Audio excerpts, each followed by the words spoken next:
Hello, friends. Welcome to my channel, Ask Task. I hope everyone are doing very, very well. So do I. Without further ado, we can go to today's video. And as promised in the previous video, where I have posted all the important units of GST from Unit 1 to Unit 5 for Bangalore University students. If you've not watched it, if you feel it's important for you to, please go back to the channel, go to the video, and then you can come to this. Today, by looking into the screen, I think everyone have got a gist of what we are going to discuss. Yes, it's all about writing answers, right? So you may have really good grasp on the subject, but what do you think is the medium through which you can tell this to the board examiner who is correcting your answer sheet, right? So the best and the only medium is writing the answer sheet or to show your writing skills. Everyone say that writing is an art, obviously, but I don't think it's an art because art is not blessed to everyone. Each and everyone cannot be an artist, or they cannot take art. But I can say this is a commerce where you think, you calculate, and then you put it in your paper. So obviously, let's not discuss about that. Now we will be discussing about how to write answers.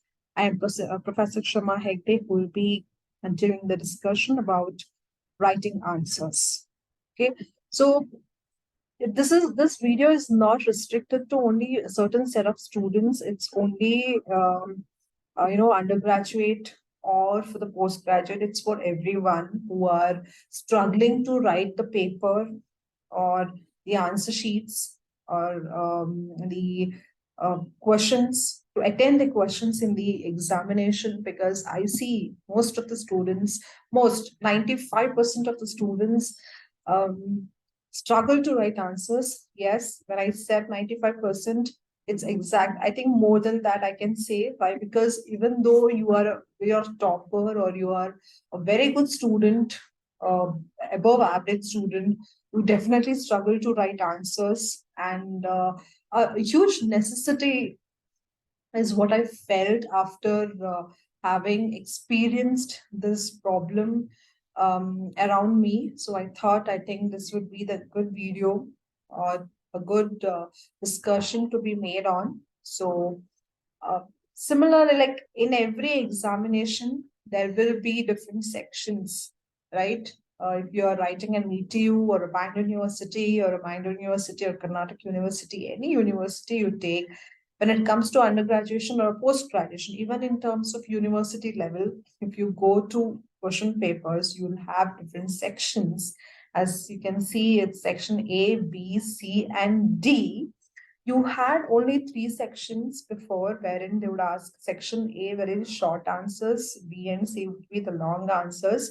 You didn't have section D, but NEP, we are blessed that we have section D, where they'll give you case studies and they'll give you an analytical question, or they'll give you an implementation question, like whatever you have studied in the previous subjects that you have to apply, and then you have to answer the question. So those type of questions are provided in section D, which will be compulsory in some cases. In some cases, there will be choice.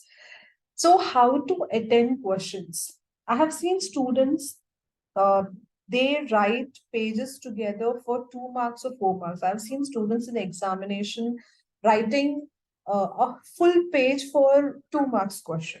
Definitely, this will not make a good impression to an examiner, or definitely the students will think that, okay, the examiner will give me extra marks for writing the entire page for 2 marks. Definitely not.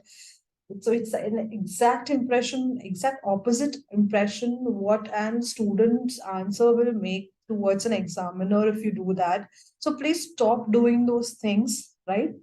See, this particular art, what you all mean, is also for time management. If you know how to write answers, you will definitely have the concept of time management. It will definitely include here, because Again, time management is an issue for all the students today in examination. It's not like that you only write answers and you don't get anything. It's yes, when you plan your answers, when you define what should be the response to this particular question, I think there itself your time management will come, right?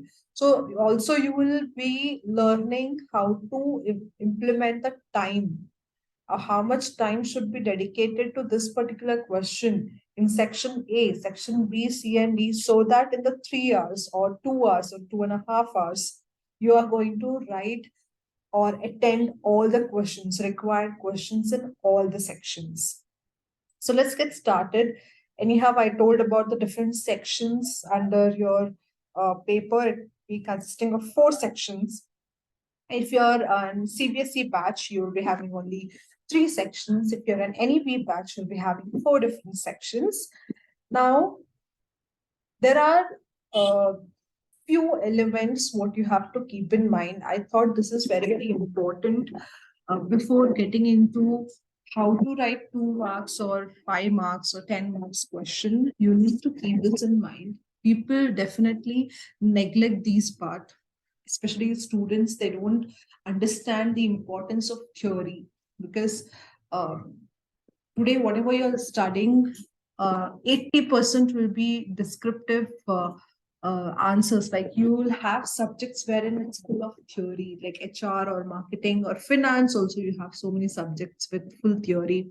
So while writing that, you should have some elements in mind which will make you to understand the importance or make you to understand the allocation of time for each question, right? Starting with understanding the question, you definitely don't see what is required in that question.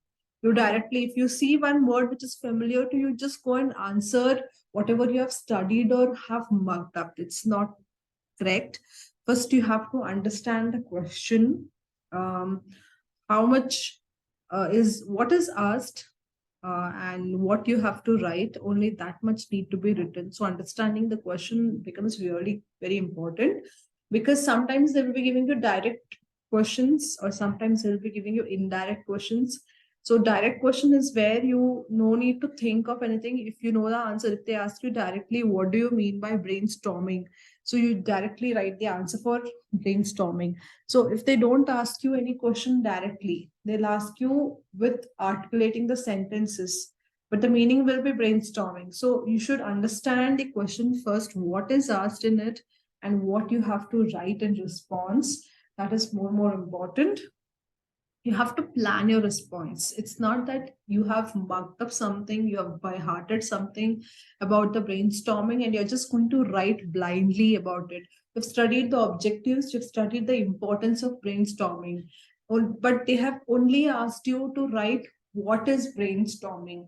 So you have to plan your response. You just don't go on writing everything. You just have to give an introduction about what is brainstorming, right? So you have to plan your response. So in well advanced, what should be gone to my answer now?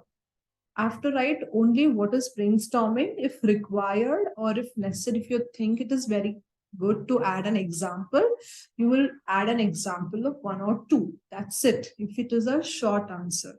If they've asked you for like a long answer, you just cannot write only what is brainstorming and leave it. You have to present it. You have to present the objectives. You have to present the importance of brainstorming also if there is a long answer. So you have to plan your response. See, I will tell you, it worked for many students. I always tell them to first sit and read the question paper for 5 or 10 minutes. Okay. They say it will panic them if they do that, but definitely students will panic when they see the question paper. But when you sit and read the question paper, that panic part will come down. Like, why? Because suddenly if you turn the page without reading the question paper, you find the questions which are not relevant, or which are not which are not at all easy for you to attend, you will panic and you will start forgetting answers, right? So instead of that, first, whenever you receive the question paper, be mentally prepared that the question paper is not an enemy to you, it is your friend, right? So it's going to give you some questions which you have to answer. That's it.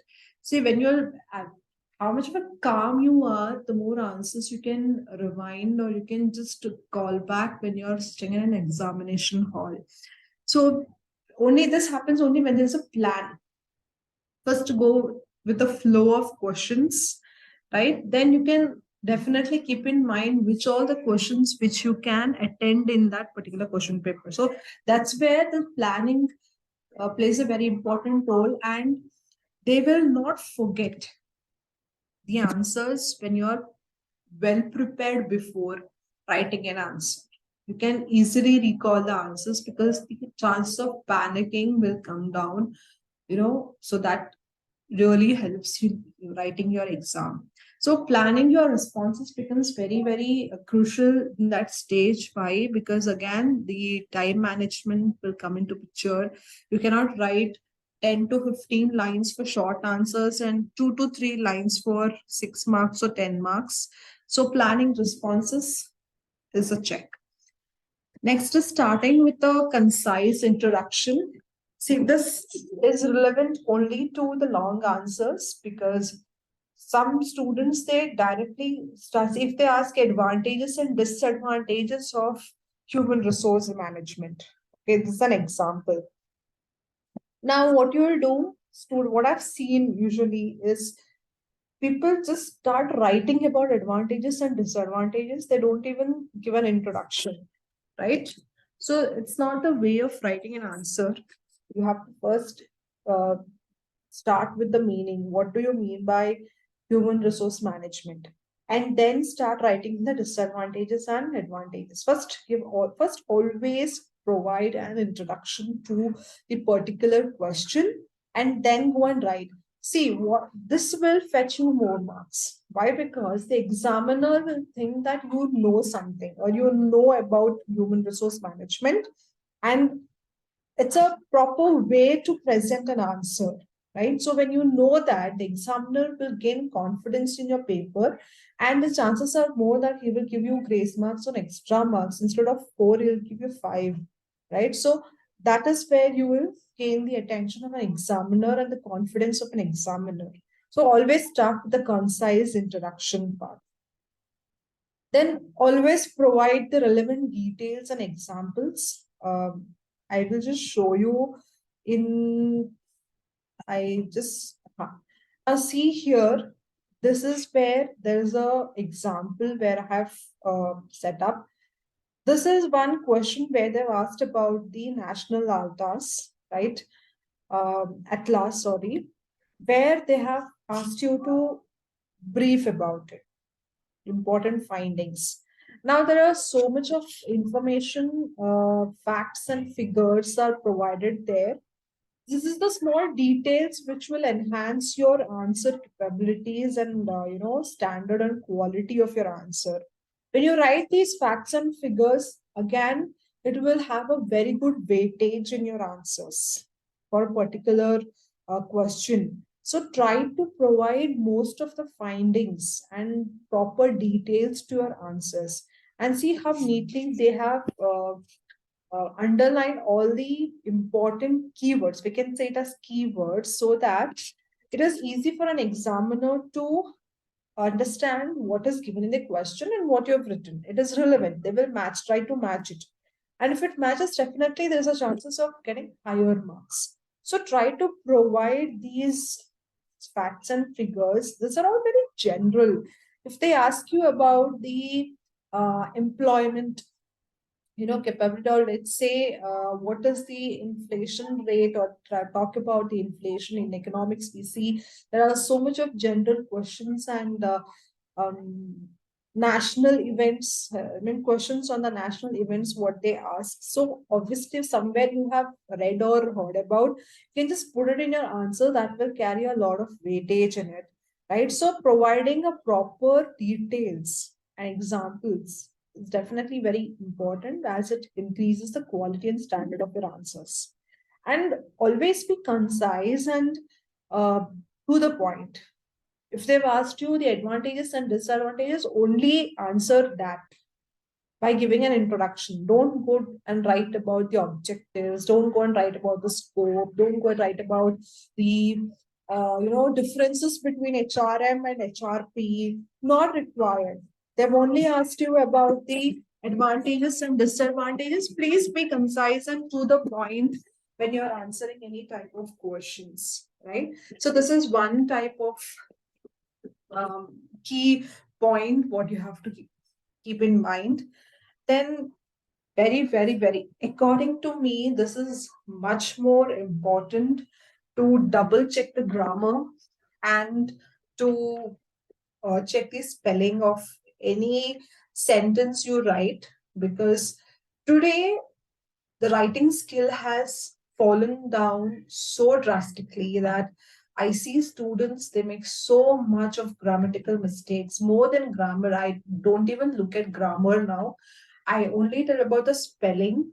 They make so much of spell mistakes that they even don't know what's the spelling of nature or natural or resources. So there are so many mistakes, spelling mistakes that's happening. Why? Because we forgot how to write after the artificial intelligence took our life for a toss, right?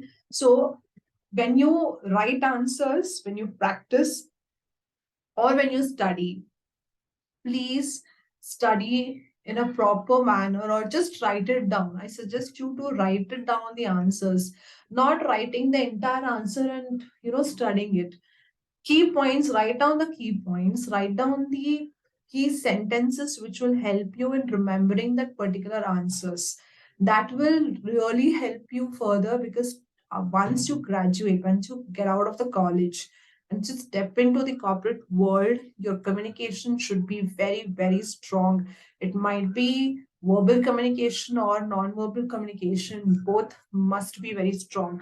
And how you can improve it, it's through writing these answers, through reading. Everything matters here, right? So definitely checking the grammar and spellings are the must, what I say.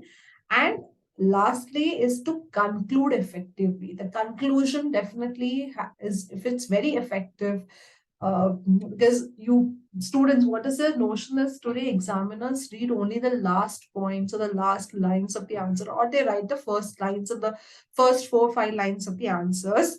To some extent it's true, so better to conclude any answer very effectively by considering all the previous points possible, right? So let's move forward. Now, coming to section A, we'll just discuss about how answers need to be done section wise, because very, very important. I said you here itself, from here, you will definitely learn how to manage the time, because section A is always a short answer. They will not ask you to write 5 to 6 um, lines, or they never expect that you write a whole page for section A, where they'll ask you only for 2 marks, maximum for 4 marks, right? So short answers are always written within 4 lines. You have to finish the answers by 4 lines. That's it. Not required to write a single word extra. So what type of questions they will ask in section A is like, they'll ask you to write why type of question, what type of question, how, when, and where. So these type of questions are asked in section A. And there is a trick to write section A, because, for example, and what I've seen here most of the time is students. See, there are certain subjects where you cannot write the answers in general. For example, let's take the finance subjects like GST or income tax or the accounting. In any of these subjects, you cannot write the questions generally. Just like how you write in HR and marketing and in other general subjects, right? Economics, you can some extent you can write the general answers, but these are GST or income tax or any accounting subject is where you cannot just mug up or write it down generally as you wish. For example, if they ask you to define a person, Now, you cannot write on your own saying that a person is who, as an individual registered person, or you cannot just randomly write whatever you want or whatever comes in your mind. There is a specified term and specified a sentence which is framed under certain acts under these subjects. In GST, person is defined separately. There is a particular definition which tells so this is a person. So you have to write the thing. So when you do that, this is where you engage the examiner or you gaze the attention of the examiner. So whenever they ask definition, please write by whom it is defined. It's very, very important. I see students, none of them mention the definition, or they don't write the definitions properly, but definitely you should know at this level where you're writing undergraduate or post-graduation exams, you should be knowing how to write a definition or how to write a meaning.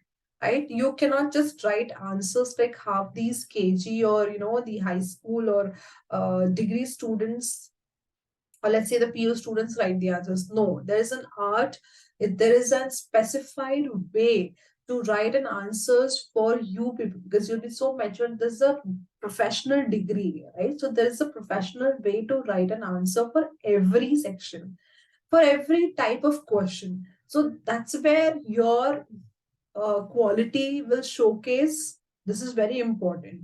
The way you write your answers, it showcases your quality in that particular degree, right? How much you know, or how you have prepared yourself, how your growth is in terms of professional way, or how in terms of a personal way, whatever it is, it will showcase your quality of education, what you have gauged. And that's the difference between you and people who are still writing the PU exam, or still who are not, getting the education there. So that will definitely will enhance your ability to take up the degree or to compete with others.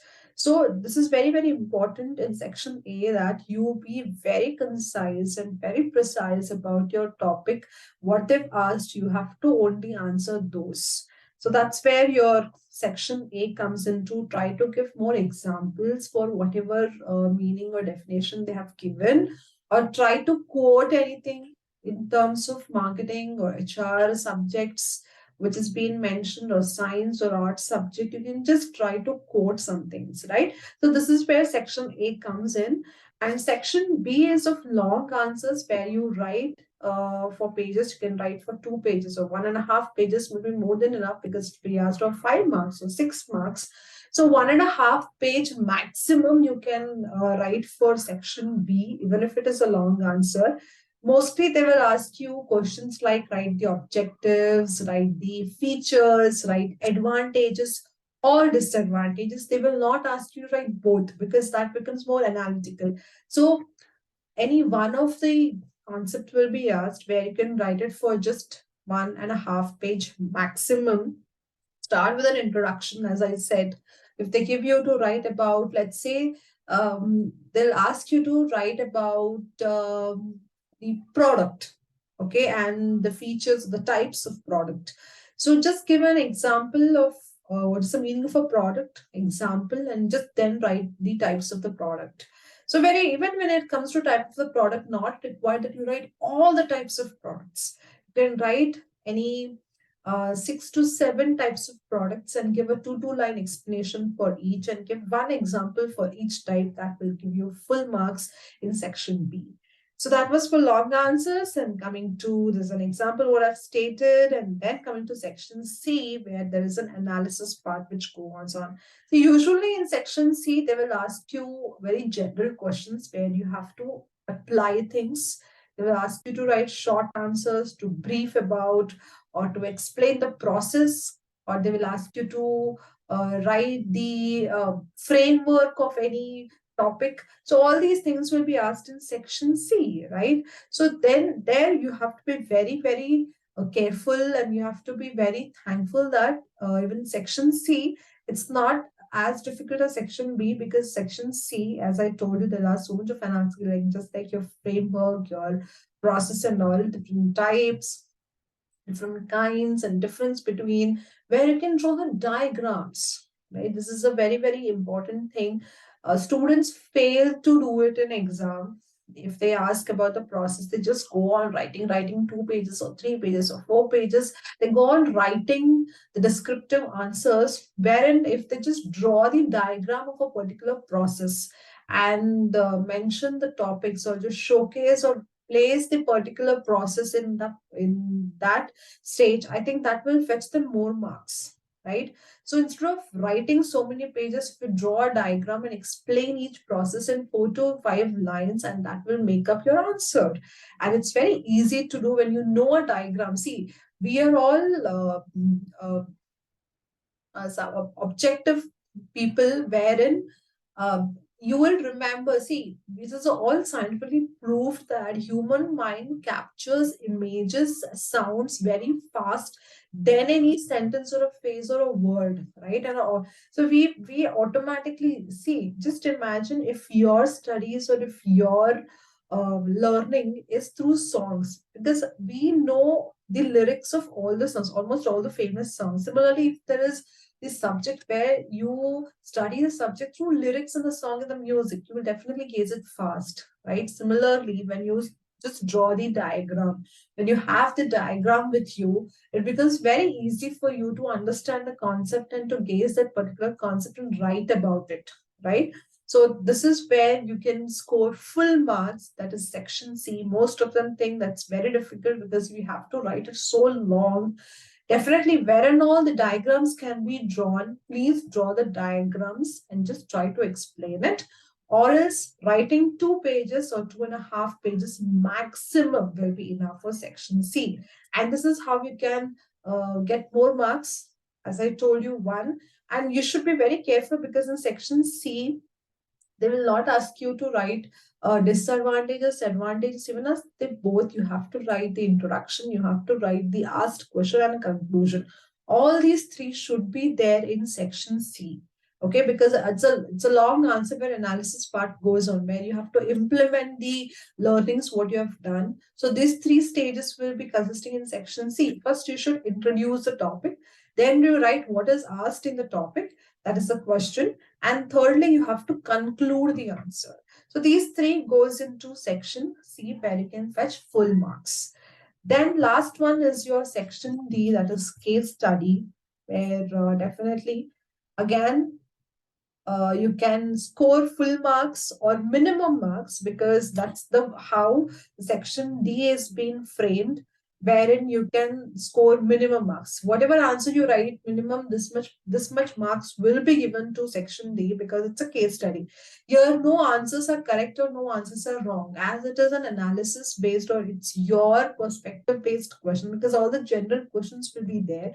You have to write your way of answer. You have to analyze the topic and you have to write what do you think about this particular topic or a question, or you have to frame a solution to this particular question. So there is no correct solution or a wrong solution. Everything is possible here, right? So most of the students can score here more. Try to attend it. Most of the people leave it because they don't know the answer or they won't want to write the answer for this. No, go and attend the question for section D, where there is case study, and they give you some general questions where you have to analyze, you have to think and apply the knowledge, apply the concepts what you have learned before.